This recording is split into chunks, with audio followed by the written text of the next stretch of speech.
Hi students, welcome to Neet Opportrix. நம்ம இந்த வீடியோவில் என்ன பார்க்க போகிறோம் அப்படின்னா நீட் 2024க்கான ஒரு முக்கியமான லேட்டஸ்ட் அப்டேட் தான் பார்க்க போகிறோம்.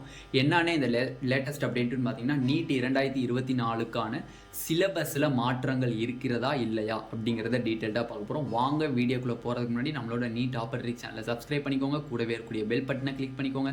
அப்போ தான் நம்ம போடக்கூடிய வீடியோ நோட்டிஃபிகேஷனாக வரும். வாங்க வீடியோக்குள்ளே போகலாம். ஃபர்ஸ்ட் ஆஃப் ஆல் பார்த்தீங்கன்னா எக்கச்சக்கமான சேனல்ஸ் வந்து என்ன சொல்லிட்டு இருக்காங்க அப்படின்னா நீட் 2024க்கான சிலபஸில் மாற்றம் இருக்குது.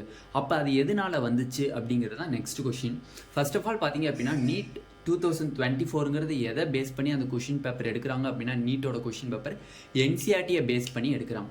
நம்மளுக்கு என்சிஆர்டி புக்கு வந்து சேஞ்ச் ஆகிருச்சு. ஓகேவா, ஓல்டு என்சிஆர்டி கிடையாது, இப்போ நியூ என்சிஆர்டி நம்மளுக்கு புக்கு சேஞ்ச் ஆகிடுச்சு. அதில் வந்து பயாலஜி கெமிஸ்ட்ரியிலலாம் வந்து சில லெசன்ஸவே வந்து ரிமூவ் பண்ணிட்டாங்க. பட் ஃபிசிக்ஸில் வந்து சில டாபிக்ஸை வந்து ரிமூவ் பண்ணியிருக்காங்க. ஒவ்வொரு லெசனில் இருக்கக்கூடிய சம் டாபிக்ஸை வந்து ரிமூவ் பண்ணியிருக்காங்க. அதை தான் இப்போ டீட்டெயில்டாக பார்க்க போகிறோம். இந்த வீடியோவை ஸ்கிப் பண்ணாமல் பாருங்கள். கடைசியில் இந்த நீட் 2024க்கு ஓல்டு புக்கு படிக்கணுமா இல்லை நியூ புக்கு படிக்கணுமா அப்படிங்கிறத டீட்டெயில்டாக சொல்லுவேன். ஓகேவா? ஓகே, ஃபர்ஸ்ட் ஆஃப் ஆல் பார்த்தீங்க அப்படின்னா நம்மளுக்கு நியூ என்சிஆர்டி, ஓல்டு என்சிஆர்டியில் பார்த்தீங்கன்னா மொத்தம் 38 பாடங்கள் இருந்துச்சு. பயாலஜியில் 38 பாடங்கள் இருந்துச்சு. ஓகேவா, நல்லா புரிஞ்சுக்கணும். பயாலஜியை பொறுத்த வரையும் 38 பாடங்கள் இருந்துச்சு. அதில் 11th பார்த்தீங்க அப்படின்னா உங்களுக்கு 22 லெசன்ஸ் இருந்துச்சு. 12th பார்த்தீங்க அப்படின்னா 16 லெசன்ஸ் இருந்துச்சு. ஓகேவா, இதில் இப்போ வந்து 11th வந்து 3 லெசன்ஸ் ரிமூவ் பண்ணி நியூ என்சிஆர்டி, இது வந்து ஓல்டு புக்குப்பா. ஓகேவா, ஓல்டு புக்கு. நியூ புக்கை பொறுத்த வரையும் பாருங்கள், பயோவில் உங்களுக்கு டோட்டல் லெசன்ஸே எவ்வளோ தான் வருது அப்படின்னா 2, 3, 6 லெசன்ஸ் ரிமூவ் பண்ணியிருக்காங்க. மொத்தம் 32 லெசன்ஸ் தான் வந்து நியூ என்சிஆர்டி புக்கில் இருக்குது. அதில் 11th பார்த்தீங்க அப்படின்னா மொத்தம் 19 லெசன்ஸு. 12th பார்த்தீங்க அப்படின்னா உங்களுக்கு 13 லெசன்ஸ் வருது. ஓகேவா, இதில் எந்தெந்த லெசன்ஸை ரிமூவ் பண்ணியிருக்காங்க, நியூ என்சிஆர்டியில் என்னென்ன லெசன்ஸ் வந்து பழைய என்சிஆர்டிலேருந்து ரிமூவ் பண்ணியிருக்காங்க அப்படிங்கிறத டீட்டெயில்டாக பார்த்துடலாம். ஃபஸ்ட்டு வந்து 11th என்சிஆர்டியில் நம்ம வந்து எந்தெந்த லெசன்ஸை நம்மளுக்கு ரிமூவ் பண்ணி தந்திருக்காங்க அப்படின்னு பாருங்கள். 11th வந்து டிரான்ஸ்போர்ட் இன் பிளான்ஸ்ன்னு சொல்லக்கூடியது, டிரான்ஸ்போர்ட் இன் பிளான்ஸ்ங்கிற லெசனை வந்து ரிமூவ் பண்ணிட்டாங்க. இது ரிமூவ்டு டாபிக். ஓகேவா, ரிமூவ் பண்ணப்பட்ட அந்த 6 லெசன்ஸ் எதுன்னு ரிமூவ்டு டாபிக்ஸ். ரெண்டாவது லெசன் என்னதுன்னா மினரல் நியூட்ரிஷன். தேர்டு லெசன் என்னதுன்னு பார்த்தீங்க அப்படின்னா டைஜஷன் அண்ட் அப்சார்ப்ஷன். இந்த 3 லெசனையும் 11th ரிமூவ் பண்ணிட்டாங்க, ரிமூவ்டு டாபிக்ஸ். அப்போ நியூ என்சிஆர்டியில் பார்த்தீங்கன்னா இந்த 3 லெசனை தவிர மற்ற எல்லா லெசன்ஸுமே வந்து இருக்குது. ஓகேவா, 12th என்சிஆர்டியில் எதை ரிமூவ் பண்ணியிருக்காங்க அப்படிங்கிறத பார்த்துடலாம். ரீப்ரொடக்ஷன் இன் ஆர்கானிசம்ஸ் ஃபர்ஸ்ட் லெசனவே ரிமூவ் பண்ணிட்டாங்க. Reproduction in organism first lesson remove பண்ணிட்டாங்க. செகண்ட் லெசன் பார்த்தீங்க அப்படின்னா நம்மளுக்கு ஸ்ட்ராட்டஜி இன் ஃபுட் ப்ரொடக்ஷன் வந்து ரிமூவ் பண்ணிட்டாங்க.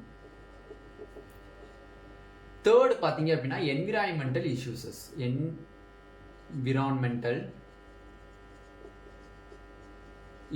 இந்த 6 லெசனையும் நம்மளுக்கு ரிமூவ் பண்ணிட்டாங்க பயோல இருந்து. ஓகேவா, ஓகே. இப்போ இந்த ரிமூவ் பண்ண டாப்பிக்கை படிக்கணுமா படிக்க வேணான்னு இந்த வீடியோட எண்டில் நான் தெளிவாக உங்களுக்கு சார்ட் போட்டு சொல்லி தந்துடுறேன். ஓகேவா, ஓகே. நெக்ஸ்ட் கெமிஸ்ட்ரி பார்ப்போம்.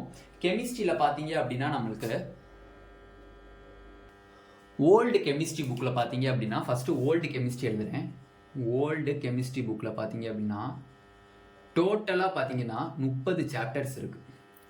இதில் 11th பார்த்தீங்க அப்படின்னா உங்களுக்கு 14 சாப்டர்ஸு. 12th பார்த்தீங்க அப்படின்னா உங்களுக்கு 16 சாப்டர்ஸ் இருக்குது. பட் இதில் என்ன ஒரு விஷயம் அப்படின்னா, சப்போஸ் இந்த நியூ புக்கு ரிலீஸ் ஆனது நம்மளுக்கு நீட் 2024க்கு அப்ளிகபிள் ஆச்சு அப்படின்னா நம்மளுக்கு வந்து கெமிஸ்ட்ரியை பொறுத்த வரையும் கொஞ்சம் டஃப்பு தான். ஓகேவா, அதை இப்போ பாருங்கள், அந்த போர்ஷனை பார்த்தோன்னே நீங்கள் தெரிஞ்சுக்குவீங்க. ஓகேவா, ஓகே. இப்போ கெமிஸ்ட்ரியில் 11th எவ்வளோ ரெடியூஸ் பண்ணியிருக்காங்க, 12th எவ்வளோ ரெடியூஸ் பண்ணியிருக்காங்க அப்படிங்கிறத டீட்டெயில்டாக பார்த்துடலாம். இப்போ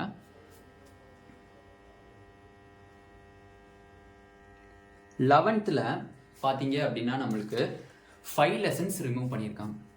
11th பொறுத்த வரையும் 5 lessons removed போர்ஷனாக இருக்குது. 5 lessons remove பண்ணிட்டாங்க.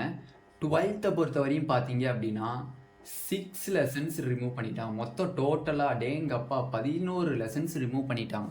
அப்போ 30ல் 11 போச்சு அப்படின்னா 19 லெசன் தான் டோட்டலாக நியூ புக்லேயே இருக்குது. டோட்டல் லெசன்ஸ் பார்த்தீங்க அப்படின்னா மொத்தம் 19 லெசன்ஸ் தான் ரிமைனிங் இருக்குது.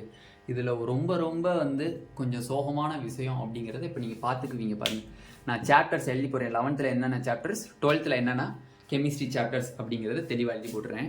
ஃபஸ்ட்டு பாருங்கள், 11th பொறுத்த வரையும் 11th பார்த்தீங்க அப்படின்னா நம்மளுக்கு ரிமூவ்டு டாபிக்ஸ், கெமிஸ்ட்ரியை பொறுத்தவரை removed topics,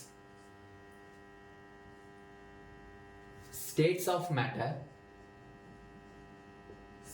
of matter, hydrogen, S block, P block, environmental chemistry.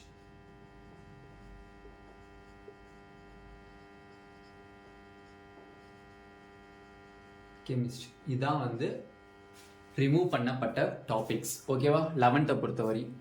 12th என்னென்ன டாபிக்ஸ் ரிமூவ் பண்ணியிருக்காங்க கெமிஸ்ட்ரியை பொறுத்தவரையும் 12th ரிமூவ்டு டாபிக்ஸ் என்னென்ன அப்படிங்கிறத பார்த்துடலாம். ரிமூவ்டு டாபிக்ஸ் ஃபர்ஸ்ட் டாபிக் பார்த்தீங்கன்னா சாலிட் ஸ்டேட். செகண்ட் டாபிக் என்னன்னு பார்த்தீங்க அப்படின்னா நம்மளுக்கு சர்ஃபேஸ் கெமிஸ்ட்ரி.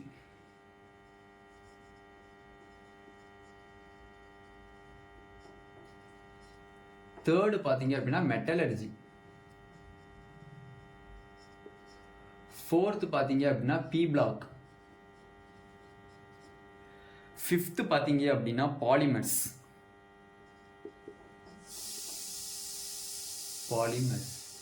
சிக்ஸ்த்து பார்த்தீங்க அப்படின்னா கெமிஸ்ட்ரி இன் எவ்ரிடே லைஃப்.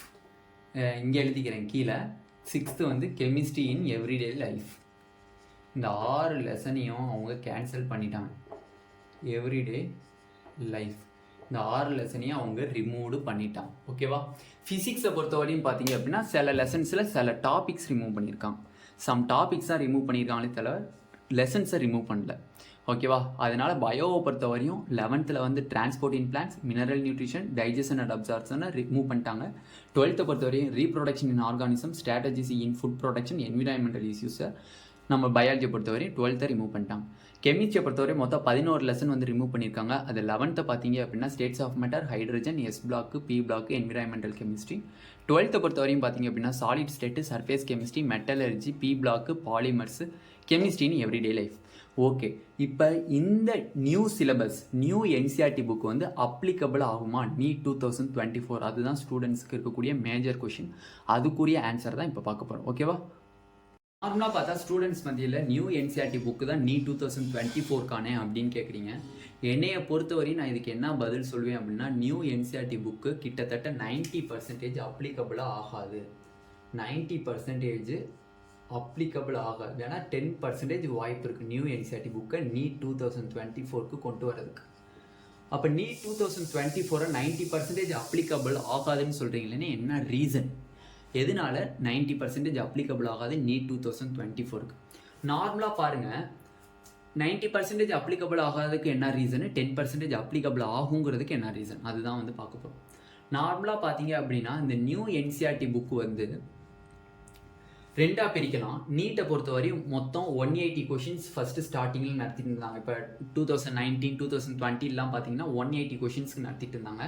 அதில் physics 45 questions, chemistry 45 questions, biology 45 கொஷின்ஸ்க்கு நடத்திட்டு இருந்தாங்க. ரெண்டாவது 2022, 2023 பார்த்தீங்கன்னா 200 கொஷின்ஸ் கிட்ட நடத்திட்டு இருந்தாங்க. அதில் ஃபிசிக்ஸு, கெமிஸ்ட்ரி, பயாலஜி அதில் 50 கொஷின்ஸ் இருக்கும். 50 கொஷின் இருந்துச்சு. இதை பொறுத்தவரையும் பார்த்தீங்கன்னா section A 35 question, section B பார்த்தீங்க அப்படின்னா 15 கொஷின்ஸ். இதில் ஏதாச்சும் 10 எழுதுனா போதும். ஓகேவா? இதுதான் சிஸ்டமாக இருந்துச்சு. இப்போ இந்த நியூ என்சிஆர்டி புக்கை அப்ளிகபிள் பண்ணால் என்ன மாதிரியான கொஷின் அவங்க செட் பண்ணுவாங்கன்னு பார்த்தீங்கன்னா 180 கொஷின்ஸை தான் செட் பண்ண வாய்ப்பு இருக்குது. நார்மலாக அவங்க ரிலீஸ் பண்ணிட்டாங்க, என்சிஆர்டி சிலபஸை வந்து சேஞ்ச் பண்ணி நியூ என்சிஆர்டி புக்கை ரிலீஸ் பண்ணிட்டாங்க இந்த வருஷத்துக்கு 2023 2024 அகாடமிக்கு. அப்போ இந்த 2020 2024 24 எழுதக்கூடிய நீட் மாணவர்களுக்கு நியூ என்சிஆர்டி அப்ளிகபிள் ஆச்சு அப்படின்னா 180 கொஷின்ஸ் நடத்துறதுக்கு மேக்ஸிமம் சான்சஸ் இருக்குது. ஓகே, இப்போ இந்த நியூ என்சிஆர்டி அப்ளிகபிள் ஆகலைனே, அப்போ என்ன கொஷின் பேப்பர் இருக்கும் அப்படின்னு பார்த்தீங்கன்னா 200 கொஷின்ஸ் இருக்கிறதுக்கு வாய்ப்புகள் அதிகம். மேக்ஸிமம் பார்த்தீங்க அப்படின்னா உங்களுக்கு நீட் 2024 கொஷின் பேட்டர்ன் எப்படி இருக்கும்னா ஓல்டு பேட்டர்னாக இருக்கக்கூடிய 200 மார்க்ஸ் இருக்குது தெரியுமா, section A section B section A section B, அதுதான் வந்து இருக்குமே தவிர உங்களுக்கு பழையபடி இருக்கக்கூடிய 180 வாய்ப்பு ரொம்ப ரொம்ப கம்மி. 200 கொஷின்ஸ் இருக்க தான் வந்து 90% வாய்ப்பு இருக்குது. 100% வந்து 10% தான் வந்து என்ன இருக்குது 180 மார்க் 180 கொஷின்ஸ் வந்து நடத்துறதுக்கு வாய்ப்பு இருக்குது. எதுனாலனே நீங்கள் 200 கொஷின்ஸ் வச்சு அவங்களுக்கு போர்ஷன் ரெடியூஸ் பண்ணும்போது அவங்களுக்கு எதுலேருந்து எக்கச்சக்கமான கொஷின் எடுக்கணும் அப்படிங்கிறது அவங்களுக்கு கொஞ்சம் வந்து கொஷின் மார்க்காக இருக்கும். அவங்களுக்கே கொஷின் மார்க்காக இருக்குது, எப்படி நம்ம கொஷின் பேட்டர்னை அரேஞ்ச் பண்ணுறது அப்படின்ட்டு. அப்போ செக்ஷன் பின்னு கண்டக்ட் பண்ணாங்கன்னா அவங்க ரிமூவ் பண்ண பார்ட்டை ஃபுல்லாக செக்ஷன் பியில் கேட்பாங்க. நியூ என்சிஆர்டி புக்கில் இருக்கக்கூடிய லெசன்ஸை ஃபுல்லாக செக்ஷன் ஏல கேட்டுருவாங்க. இந்த வருஷம் நியூ என்சிஆர்டியில் எந்தெந்த சிலபஸ் ரெடியூஸ் ஆகிருக்கோ அதை ஃபுல்லாக செக்ஷன் பியில் கேட்டுருவாங்க. ஓகேவா, இதுதான் வந்து நடக்கிறதுக்கு வாய்ப்பு இருக்குது. மோஸ்ட்லி 2024 ஆண்டுக்கான நீட்டு தேர்வில் 200 கேள்விகள் இருக்கிறதுக்கு தான் மேக்ஸிமம் வாய்ப்புகள் இருக்கே தவிர 150 இருக்கிறதுக்கு வாய்ப்பு ரொம்ப ரொம்ப கம்மி. அதனால் வந்து நீங்கள் ஓல்டு என்சிஆர்டியை படிங்க, நியூ என்சிஆர்டியை கொஞ்சம் ஒதுக்கி வச்சுருங்க, இப்போதைக்கு வேணாம். எப்போ நம்மளுக்கு வந்து இந்த போர்ஷன் ஸ்கெடியூல் தெரியும் அப்படின்னா டிசம்பரில் எப்போ அவன் ரெஜிஸ்ட்ரேஷன் ஸ்டார்ட் பண்ணுறானோ அப்போ தான் நம்மளுக்கு சிலபஸை பற்றி தெரியும். மோஸ்ட்லி வந்து நம்மளுக்கு ஓல்டு என்சிஆர்டி தான் நீட்டுக்கு இருக்க வாய்ப்பு இருக்குது, நியூ என்சிஆர்டி இருக்கிறதுக்கு வாய்ப்பு ரொம்ப ரொம்ப கம்மி. அதனால் நீங்கள் நியூ என்சிஆர்டியை படிங்க. ஏன்னா மிஞ்சி போனால் பயாலஜியில் ஒரு 6 லெசன் படிக்க முடியாதா நம்மளால். வேணான்னு சொல்லிட்டானா நல்லது, வேணும்னு சொன்னானா எக்ஸாமில் எழுதிட்டு போகிறோம். அதே மாதிரி கெமிஸ்ட்ரியை பொறுத்தவரை 11 லெசனுமே ஃபுல்லாக தியரியிலேயே கை வச்சுட்டான். அப்போ நீங்கள் ஆர்கானிக்கில் வந்து அந்த ஈக்குவேஷன்ஸ் அதெல்லாம் படித்து தான் ஆகணும். தியரியை ஃபுல்லாக ரிமூவ் பண்ணிட்டான். அப்போ நம்மளுக்கு என்டிஏட்டேருந்து சிலபஸ் வரட்டும், ரிமூவ் பண்ணலை அப்படின்னா உங்களுக்கு பெனிஃபிட், மார்க் வந்து வாங்குறது ஈஸி. கெமிஸ்ட்ரியில் தியரி கொஷின்ஸ் நிறையா இருக்கும், வாங்கிடலாம்.